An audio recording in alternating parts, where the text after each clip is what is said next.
انا عايزك النهارده تتفرج على الفيديو ده من اوله لاخره، ما تسيبش اي ثانيه فيه، لان بفضل الله انا طالع افيدك وطالع اديك محتوى فعلا هيفيدك وفعلا هيخليك حد تاني بامانه والله. سيبك من الاشتراك، سيبك من اللايك، سيبك من انك تعمل شير، الكلام ده كله اركنه في الاخر. المهم ان انا عايزك تستفيد من الفيديو، تمام؟ بغض النظر عن اي حد مش هيعجبه الفيديو، انا دول ما بيلزمونيش في حاجه. انا المهم المتابع اللي هو في مقام اخويا اللي بيكمل الفيديو او في مقام اختي اللي بيكمل الفيديو. بصوا يا جماعه، دايما احنا بنتفرج على فيديوهات يقول لك ايه، اصحى الساعه 6 الصبح واصحى 2 الفجر واصحى 1 بالليل ومش عارف ايه، بس احنا ما بنفهمش ايه المغزى من الموضوع ده. معلش انا اسف، طب ما انا ممكن افضل سهران وانام يا عم الفجر واصحى زي ما انا عايز، ايه اللي يتعبني؟ يعني انا ايه اللي يتعبني ويخليني انام بدري عشان اصحى بدري ومش عارف ليه؟ هفهمك ببساطه شديده. بص، عشان نفهم المصطلح لازم نفهم يعني ايه مصطلح رجل الاعمال. رجل الاعمال ده ببساطه شديده ده بيبقى ماسك اكتر من بيزنس وبيقوم بيهم كلهم، لا وايه، وعنده استعداد يقوم باكتر من كده. طيب هل لا مؤاخذه يعني، هل ال 24 ساعه اللي عند رجل الاعمال مش هم نفسهم ال 24 ساعه اللي عندك؟ ولا هم ضحكوا عليك مثلا وادوا له هو 48 وانت خدت 24؟ بص يا صاحبي، انا اقول لك على حاجه، حته انك تصحى بدري دي فيها ميزه، تمام؟ وعلى فكره الكلام اللي انا بقوله مذكور في القران، يعني انا مش بهبط، تمام؟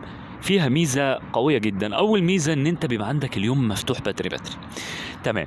تاني ميزه ان عقلك، على فكره اكتشفوا يا جماعه ان العقل بعد صلاه الفجر بيبقى في قمه استيعابه ووعيه، تمام؟ يعني انت من الاخر لو عندك حاجه عايز تقوم بيها وعايزه تفكير وتركيز كتير، يلا يا عم انا بديك سر، اصحى بعد الفجر. طب ليه بعد الفجر؟ لان زي ما قلت لك ان العقل بيكون في قمه تركيزه وقمه وعيه، تمام؟ طب دي حاجه. الحاجه التانية، اليوم بيبقى طويل معاك. انا بكون صورت الفيديو، تمام، بكون منتجت عليه، بكون خلصت صلاه الفجر، بتدرب، تمام. بص انت كل ده انت لسه نايم وما صحيتش، تمام؟ ورايا كتاب بخلص منه كام صفحه، عايز اقرا قران بخلص برضه، تمام؟ كل ده والظهر لسه ما جاش، الظهر لسه ما جاش عليا، لسه الساعه اصلا 9 الصبح ما جاتش عليا.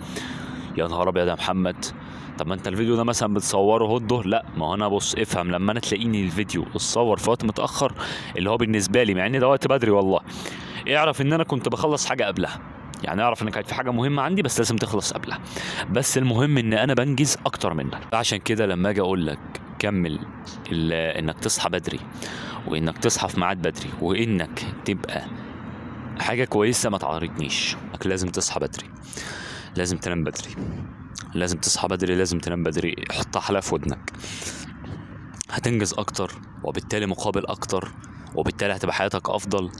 وكل ده في سر بسيط، انك عايزك تصحى بدري. بس تصحى بدري تصلي الفجر بعد كده تشتغل، مش تصحى بدري تقعد تستعبط، لا، تصحى بدري تصلي الفجر تبتدي شغل على طول.